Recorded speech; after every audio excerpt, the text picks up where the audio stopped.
Pai do Senhor, meus irmãos, é com grata satisfação que nós estamos aqui mais uma vez para mais um subsídio de Escola Bíblica Dominical. E hoje, continuando a nossa linha de raciocínio a respeito de Jeremias, nós continuaremos falando a respeito deste ministério fantástico que este profeta desempenhou. Já foi falado anteriormente, talvez Jeremias tenha sido o profeta que mais sofreu, Jeremias tenha sido o profeta que mais experimentou dores por conta do seu ofício profético.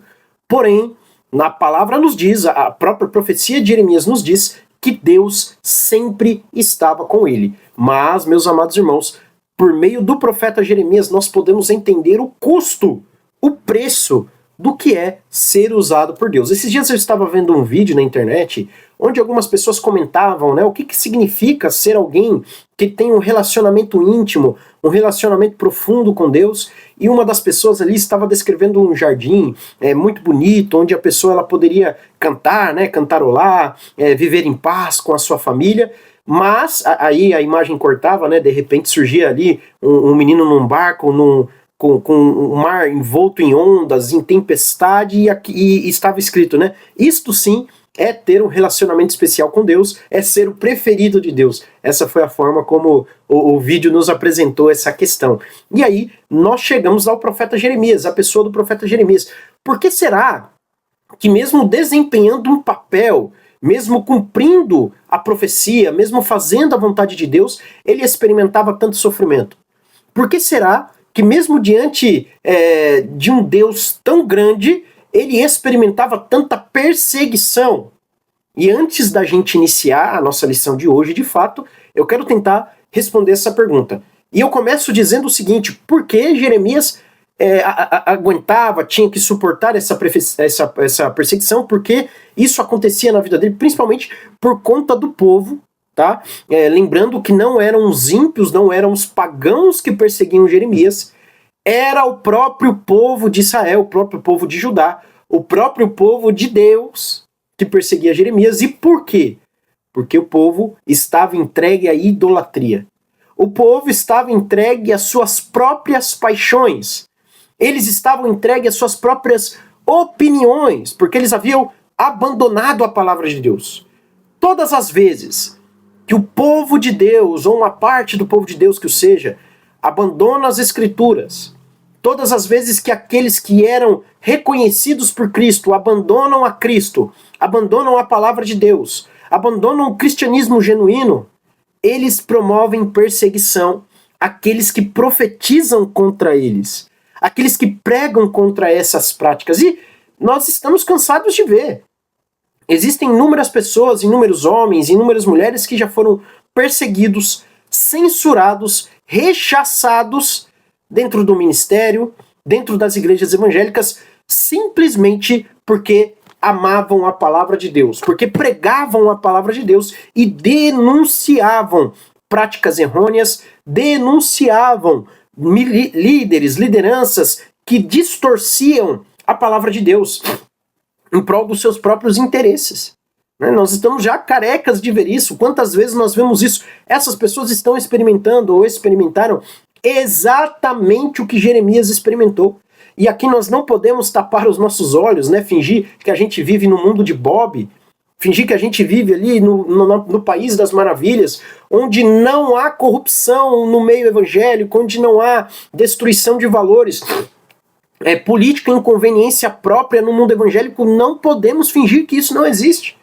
Muito pelo contrário. Em alguns lugares nós vemos essas práticas de forma generalizada. E o nosso papel como cristãos, como servos do Senhor, é denunciar, mesmo que isso custe o nosso ministério, mesmo que isso custe o nosso bom nome na boca dessas pessoas, porque ser amaldiçoado, ser ofendido por essas pessoas é motivo de honra. Então, por exemplo, quando a gente está falando aqui, na lição passada, nós falamos de Pazur agredindo Jeremias, prendendo ele no tronco. Isso foi motivo de honra para Jeremias. Hebreus, capítulo 11, falando sobre os heróis da fé, numa parte do capítulo ele vai dizer, olha, esses homens que foram cerrados ao meio, que foram perseguidos, que foram humilhados, o mundo não era digno deles. O mundo não os merecia. Então percebam, quando algumas pessoas nos perseguem por conta do evangelho, por conta da palavra, significa que essas pessoas não são dignas. Nós estamos apenas cumprindo aquilo que Deus nos ordenou. Amém? Hoje, na lição de número 5, talvez você estava precisando ouvir isso, talvez você se sinta aí rechaçado, censurado, né? Estou abrindo um parênteses aqui antes da gente iniciar. Talvez você precisava ouvir isso, porque isso é o que acontece com quem ama a palavra de Deus. E não é de hoje, tá? Vamos lá. Estudo 5, lição 5, Jeremias, do capítulo 21 ao versículo 24, como sempre, Jeremias já falou no capítulo passado. Hoje nós vamos ver isso de novo. Toda vez que Jeremias abria a boca era para proclamar juízo, mas também restauração. Lá no capítulo 1, no chamado de Jeremias, nós vemos Deus falando: Jeremias, você vai arrancar, você vai derribar, você vai destruir, mas também você vai edificar, você vai construir. Então, nós temos uma profecia de juízo e uma profecia de restauração. E por fim, depois nós veremos a profecia dos 2 figos, dos 2 cestos de figos bons e figos ruins. O texto áureo está num capítulo fora da lição, o capítulo 20, versículo 9, que nos diz: quando pensei, não me lembrarei dele, e já não falarei no seu nome, então isso me foi no coração como fogo ardente. Encerrado nos meus ossos, já desfaleço de sofrer e não posso mais. Eu creio que o autor da lição ele tenha colocado esse versículo como texto áureo justamente para nos mostrar que Jeremias ele não desistiu da profecia. Ele não desistiu do ministério. Neste capítulo ele está falando: olha, eu estou com vontade de desistir desse negócio de profeta. Então, ao que parece, o livro do profeta Jeremias deveria ter somente 20 capítulos. Só que no capítulo 21, novamente, Jeremias está profetizando. E hoje nós vamos ver, será que Jeremias mudou a mensagem dele para agradar os líderes? Será que Jeremias ele poliu as palavras dele para agradar os sacerdotes, para agradar Pazur, para fazer a famosa política da boa vizinhança? Meus amigos, ser profeta, ter um ministério na obra de Deus, não significa ser político. Não significa buscar agradar as pessoas. E quando eu falo ser político, eu não estou falando de trabalhar como político, né? Não é disso que eu estou falando. Eu estou falando daquela atitude política, sabe? Aquela política da boa vizinhança, que você tem que se assentar com as pessoas que você não compactua. Eu vi uma frase esses dias muito boa, né? Não se assente com pessoas as quais você jamais imitaria. Não se misture com pessoas com as quais você não compactua com seus valores ou com a sua falta de valores. Então, percebam, Jeremias ele não muda a mensagem dele. Jeremias ele não muda o tom da fala dele, ele continua profetizando. Ele não está inventando profecias. Inclusive, ele vai profetizar aqui, ainda nesta lição de hoje, contra os falsos pastores e os falsos profetas. Profetas que inventavam as suas profecias. E olha só, aí eu te pergunto, esses profetas que inventam as suas profecias, o que eles querem? Eles querem agradar, eles querem estar próximos, eles querem chegar juntos. Irmãos, pelo amor de Deus, é só você abrir aí Instagram ou alguma outra rede social, você vai perceber. Tem lá o falsão profeta, ele tem uma mega igreja, um mega templo, aí ele convida fulano de tal, ciclano, beltrano, e aí o que essas pessoas fazem para fazer uma média com o dono do templo, com o dono daquela igreja? Literalmente dono, viu? Porque esses falsos profetas, eles se veem como donos das pessoas. E aí quando eles convidam essas pessoas que todo mundo fala, olha, é homem de Deus, é mulher de Deus, é pregadora, aí começa a profetizar, não, porque Deus te deu as nações, porque Deus te chamou. E aí você olha aquilo ali e fala, caramba, eu nunca imaginei que essa pessoa pisaria num púlpito de uma igreja sectária como essa, porque esse tipo de igreja que desprezou a palavra de Deus já não é mais protestantismo, tá? Sola Escritura não existe. E aí você fala, caramba, eu nunca imaginei que essas pessoas, que esse pregador, que essa pregadora, pisaria nesse lugar. E agora, além de pisar, além de pregar, tá profetizando a favor do fulano, profetizando a favor do ciclano. É profecia inventada. É profecia inventada? Eu falo sem medo. Por quê? Porque a minha opinião, não, meus amigos. A palavra de Deus nos dá respaldo. Eu sei que agora a lição está assumindo um tom mais forte, né? O nosso vídeo aqui, o nosso subsídio está assumindo um tom mais forte, mas é porque a profecia de Jeremias, ela nos traz esse tom. Entende? É o que eu falei. Jeremias estava a ponto de desistir. Ele estava ao ponto de deixar quieto, de deixar para lá. Mas agora ele está dizendo, olha, eu não aguento segurar esse fogo que arde lá dentro. Eu não posso contê-lo. Então, quando a palavra de Deus me vem à boca, eu tenho que falar. Ok? Vamos lá, nós já lemos o texto áureo. Agora, a verdade prática nos diz o seguinte: a liderança no reino de Deus deve refletir justiça, verdade e serviço ao próximo. Aí eu pergunto para vocês, essas mega igrejas, essas lideranças corruptas, intraministério e extraministério, tá? Entenda bem o que eu tô falando. Eles promovem esses 3 pilares? Justiça, verdade e serviço ao próximo? Vamos começar pela verdade. Se desprezou a palavra de Deus, ou ensinou ela de qualquer forma, ou distorceu ela para ensinar algo que não está de acordo com a própria palavra, já quebrou esse pilar. Serviço ao próximo. Essas lideranças, esses ministérios, eles querem que o mundo gire em torno deles. Então já quebrou esse pilar. Eles não estão ali para servir o próximo, eles estão ali para ser servidos. Os falsos pastores, os falsos profetas, eles querem ser servidos. Eles querem se alimentar da lã e da carne das ovelhas. Essa que é a verdade. E também, por fim, né, começando ali não em ordem, da ordem como o autor começou, mas agora acabando, justiça. Será que eles velam pela justiça? Será que existe justiça quando não se promove verdade e serviço ao próximo? Quando eles enganam os seus membros? Quando eles fazem votos só simplesmente para arrecadar dinheiro? Simplesmente para arrancar o dinheiro que a pessoa conquistou de forma suada, sofrida? Entre tantas outras coisas que eles fazem para enganar a membresia? Será que isso é justiça? Então nós vemos que a falsa liderança, ela quebra princípios. A falsa liderança, ela quebra princípios. Grave isso. O falso profeta, o falso pastor, ele quebra a palavra. Ele distorce a palavra. Ele não serve, ele quer ser servido e ele engana. E agora Jeremias está aqui para profetizar contra isso. Vamos lá. Objetivos da lição. Objetivo 1. Compreender o sofrimento emocional e espiritual de Jeremias. Nós já estamos tratando disso desde o começo.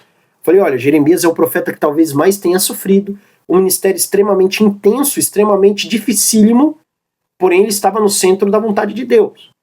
Ele brigou com Deus na lição passada, dizendo, Deus, o Senhor me enganou. Então nós precisamos tratar disso também. Você, professor de escola dominical, coloque este assunto na mesa. Discuta isso com seus alunos. Refletir sobre a intercessão como parte do ministério profético. Jeremias, ele orava pelo povo. É lógico, às vezes nós vemos Jeremias orando contra os seus inimigos e pedindo para Deus punir os seus inimigos. Mas, via de regra, Jeremias estava intercedendo pelo povo. Para que Deus salvasse o povo, para que Deus tivesse misericórdia do povo. E, objetivo 3, fortalecer a confiança no Senhor em tempos de oposição. Então, quando a perseguição bater na sua porta, meu amigo, meu caro amigo, minha cara amiga, esteja firme. Fique com Cristo. Não desista do chamado. Jeremias, capítulo 21. Irmãos, o que a gente precisa entender aqui? Primeira coisa, se você tem a revista de professor, aqui na leitura adicional, você vai ver que o comentarista ele diz que Jeremias ele não está escrito em ordem cronológica. Isso está correto. As profecias elas não foram dispostas em ordem cronológica, não que isso seja algo absoluto, né? O começo está no fim, o fim está no meio, não é isso não, tá? Ela não está respeitando uma ordem cronológica, mas ela segue sim uma certa linha temporal, tá bom? E é importante que você identifique isso à medida que você vá lendo a profecia de Jeremias, o livro do profeta Jeremias. Segundo, qual o contexto histórico? Qual o contexto histórico de Jeremias capítulo 21? É diferente do 22, tá bom? Jeremias capítulo 21, o rei Zedequias, ele envia Pazur. Esse Pazur aqui não é o mesmo Pazur do capítulo 20, tá? Que prendeu Jeremias no tronco, não é o mesmo. E ele vai enviar também o sacerdote Sofonias, que não é o profeta Sofonias, tá bom? É outra pessoa. É um nome parecido, mas não é a mesma pessoa. E ele vai enviar essas pessoas a Jeremias para que Jeremias pergunte ao Senhor por que Nabucodonosor, rei da Babilônia, guerreava contra eles. Porque a ideia do rei, Zedequias, seria que Deus o livraria. Talvez Jeremias traria uma palavra positiva, dizendo que Deus livraria o povo das mãos de Nabucodonosor. Por que Zedequias envia esses mensageiros a Jeremias? Porque nós estamos no ano 588 a 586 a.C.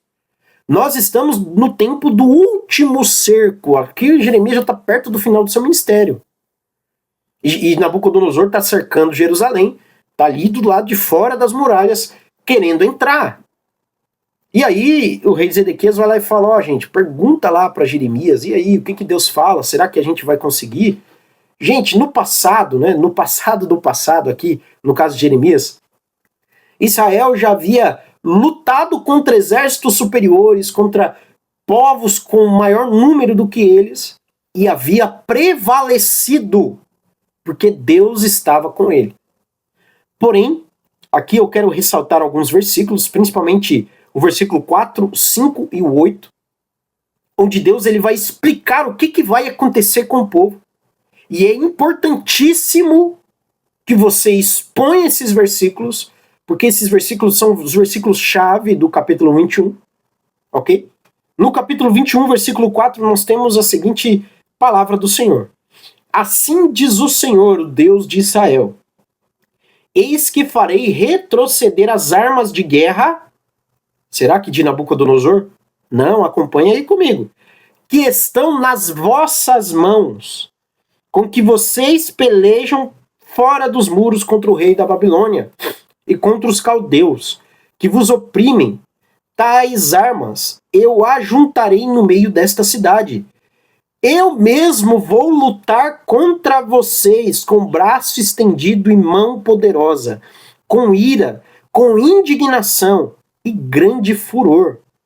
Gente, talvez esse seja um dos textos mais tristes da Bíblia. Deus está falando, dessa vez vocês não vão prevalecer. Quando nós voltamos para Moisés, lá para Samuel também, ou para Josué, nós vemos inúmeras vezes Deus falando, olha, o povo vai vir lutar contra vocês e vocês vão ganhar. Eles vão vir com milhares de homens a mais, um exército centenas de vezes maior do que o de vocês, mas vocês vão prevalecer porque Deus é com vocês.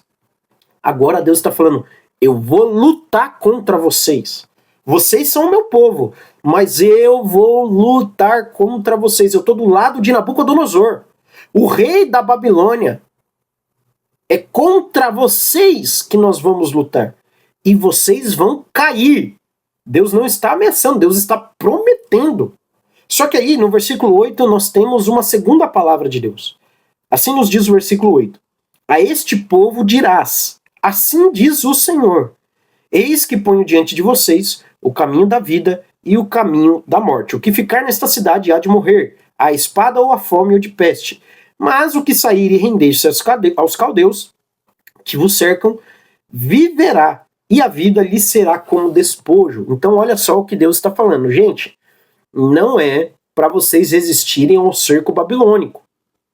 A ordem de Deus era, se vocês lutarem contra a Babilônia, vocês perecerão. Então Deus ele enviou Nabucodonosor, era para o povo se render ali, mão na cabeça, vamos lá, para a Babilônia, vamos fazer o que Nabucodonosor quer, porque Nabucodonosor está sendo guiado e usado por Deus. Não significa que Nabucodonosor era um homem de Deus, que ele era um homem piedoso, servo do Senhor, não significava isso não, tá, irmãos? Não vamos confundir as coisas. O que significa que Deus, estando no controle da história, ele estava usando a vida de Nabucodonosor, o império de Nabucodonosor, como chibata, chicote, contra o seu povo que estava vivendo em idolatria e pecado. Qual a aplicação? Deus não se deixa manipular. Ele exige arrependimento sincero. Então, primeira parte que mostraria que o povo estava arrependido. Entreguem-se a Nabucodonosor. Essa é a resposta divina. Deus diz, olha, vocês precisam obedecer a minha voz, porque se vocês lutarem, vocês vão morrer. O povo vai perecer. Ainda no versículo 12, olha o que nos diz. Ó casa de Davi, assim diz o Senhor, julgai pela manhã justamente e livrai o oprimido das mãos do opressor, para que não seja o meu furor como fogo, e se acenda, sem que haja quem o apague por causa da maldade das vossas ações. Então o povo, além de idolatria, ele estava praticando injustiça, julgamentos falsos, juízes subornados, juízes que perseguiam os inocentes. Parece mais ou menos com o que está acontecendo nos dias de hoje, né? Juízes que soltam os criminosos e prendem os inocentes.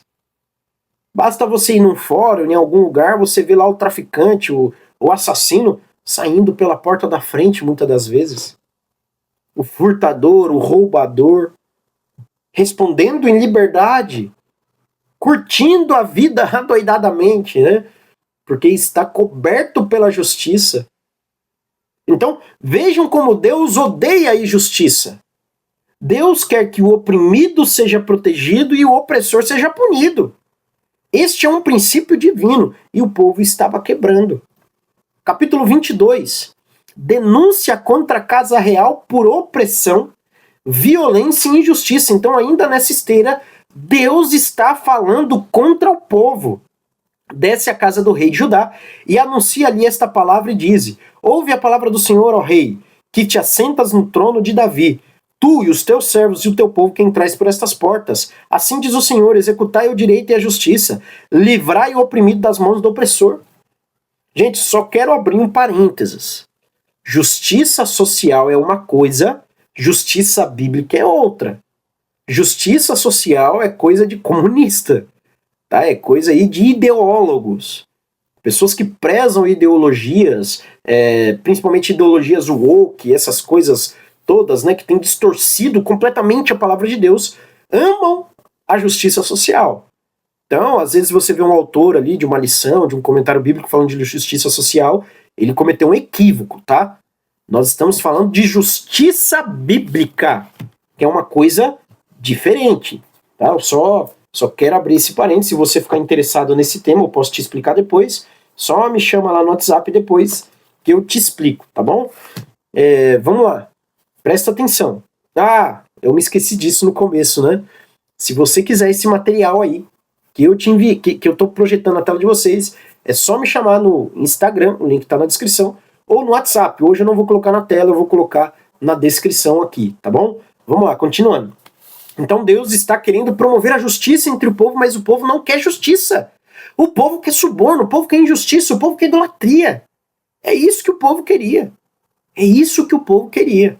Tá? O julgamento é anunciado sobre Salum, o nome Salum também tem a ver, é um outro nome de Jeoacás, contra Jeoaquim e contra Jeconias. Então nós temos 3 reis de Judá que estavam sendo objeto de profecia por conta da sua injustiça. ênfase na responsabilidade dos líderes em promover justiça. Então, a responsabilidade dos reis é pela justiça. É pela justiça. Versículo 29, ainda do capítulo 22, olha o que Deus diz. Ó terra, terra, terra, ouve a palavra do Senhor, assim diz o Senhor. Registrai este como se não tivera filhos, homem que não prosperará nos seus dias, e nenhum dos seus filhos prosperará para se assentar no trono de Davi e ainda reinar em Judá. Lembrando que os reis do Reino do Sul, eles eram descendentes de Davi. Então aquela promessa de 2 Samuel, capítulo 7, versículo 16, onde Deus diz que o reino não se apartará da casa de Davi, estava sendo cumprida. Mas agora, por conta da opressão, por conta da injustiça, Deus está dizendo, olha, não vai ter mais rei. Vocês vão cair, Nabucodonosor vai entrar aqui, vocês vão virar uma província babilônica, depois vocês vão virar uma mera província da Pérsia, e aí não vai ter mais rei, muito menos se for da casa de Davi. Então Deus já está dizendo, olha, o governo injusto atrai o juízo divino. Presta atenção. Esses dias eu vi um camarada dizendo numa igreja aí que eu fui, dizendo que quem tem promessa não morre. Não é bem assim não, viu? Deus havia dito para Davi, olha, o reino não vai se apartar da sua casa. E agora Deus está dizendo, não vai ter mais rei. Não vai ter mais rei. Presta atenção, guarda isso, depois eu vou continuar discutindo isso aqui. Mas guarda aí, que a gente já vai chegar, a gente vai ir também avançando e discutindo mais. No capítulo 23, nós temos uma profecia contra os maus pastores. Olha o versículo 1. Ai dos pastores que destroem e dispersam as ovelhas do meu pasto, diz o Senhor. Então Deus já está criticando, Deus já está promovendo juízo também contra os falsos pastores, que também diz respeito aos reis, diz respeito aos líderes religiosos do povo. Gente, perceba como Deus ele sempre começa o seu juízo pela liderança. Às vezes o líder está ali achando que está por cima da carne seca, como as pessoas dizem, né? Mas o juízo sempre começará por ele. É por isso que vira e mexe, você vê um líder aí desmascarado, cai em algum pecado, aparece algum escândalo e a pessoa perde o ministério. Irmãos, isso não começa de um dia para a noite. São anos praticando pecados. São anos praticando injustiça, distorcendo a palavra de Deus, achando que o mundo gira em torno deles. São anos. E aí, de repente, Deus simplesmente tira a máscara da pessoa, a pessoa perde o ministério. A pessoa perde as regalias. Isso se não acontece coisa pior, não é? Condenação dos falsos pastores que dispersaram o rebanho. Então, ao invés de cuidar do rebanho, de ajuntar o rebanho e cuidar dele como Deus exigia, eles dispersavam, porque maltratavam, né? Imagina ali um pastor que dá cintada, bate nas ovelhas, não alimenta, elas vão se dispersar. Promessa do renovo justo. Profecia messiânica. Portanto, assim diz o Senhor, o Deus de Israel, contra os pastores que vos apacentam o meu povo. Vocês dispersaram as minhas ovelhas, e as afungentastes, e delas não cuidastes. Mas eu cuidarei de vos castigar a maldade do vosso coração. Versículo 7. Portanto, eis que vem dias, diz o Senhor, em que nunca mais dirão, tão certo como vive o Senhor, que me fez subir os filhos de Israel da terra do Egito. Mas, tão certo como vive o Senhor, que fez subir, ou que nos trouxe a descendência da casa de Israel, da terra do norte, de todas as terras para onde tinha arrojado, e habitarão na sua terra. Então agora Jeremias está falando de restauração. Ainda antes, no versículo 5, olha o que ele diz. Eis que vem dias, diz o Senhor, em que levantarei a Davi um renovo justo, e o rei que reinará e agirá sabiamente, e executará o juízo e a justiça na terra. Então nós encerramos o capítulo 22 dizendo que não tinha mais rei. Mas lembra que nós falamos alguns minutos atrás, olha, Jeremias profetiza juízo, mas também restauração. Ele derruba, mas ele também edifica. Esse é o ministério profético de Jeremias. Então, ao mesmo tempo que Deus está dizendo, olha, não vai ter mais rei, vocês vão parar lá na Babilônia. Vocês vão ser uma província. Vocês vão ser vassalos. Quem vai dominar entre vocês vão ser os pagãos, os estrangeiros. Deus está dizendo, olha, vai vir um renovo. Eu vou enviar um rei que é justo, não vai ser agora, mas vai vir um renovo. Vocês vão voltar da Babilônia e depois vai vir um renovo. Depois o reino vai voltar para as mãos de Davi. Olha só, essa é a promessa de Deus para o povo.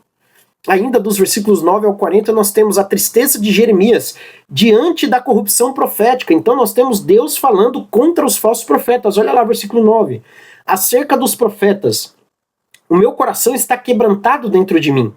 Todos os meus ossos estremecem. Sou como um homem embriagado e como um homem vencido pelo vinho, por causa do Senhor e por causa das suas palavras, porque a terra está cheia de adúlteros e chora por causa da maldição divina. Então, ele está falando, olha, esses adúlteros são os falsos profetas, ok? Deus denuncia as mentiras, visões falsas e profetas vazias, profecias inventadas simplesmente pela política da boa vizinhança que eu falei para os irmãos. Falsos profetas distorciam a palavra para agradar o povo. Irmãos, se você mudar a sua profecia para agradar alguém, você estará se comportando tal qual um falso profeta. O quanto mais você muda o seu jeito de ser para agradar as pessoas, tanto mais você se parece com um falso profeta. Aplicação: o discernimento e fidelidade à palavra hoje. Então, nós precisamos nos apegar à palavra, somente às Escrituras. E Jeremias 24, por fim, nós temos a visão dos 2 cestos de figos. Então, versículo 1. Fez-me ver o Senhor, e vi 2 cestos de figos postos diante do templo do Senhor. Depois que Nabucodonosor, rei da Babilônia, levou em cativeiro a Jeconias, filho de Joaquim, rei de Judá, e os príncipes de Judá, e os artífices, e os ferreiros de Jerusalém, e os trouxe à Babilônia. Tinha um cesto de figos muito bons, como os figos temporãos, mas outros ruins, que de ruins que eram, não se podiam comer. Então, você tem 2 cestos, um de figos bons e um de figos ruins. Prestem atenção, irmãos.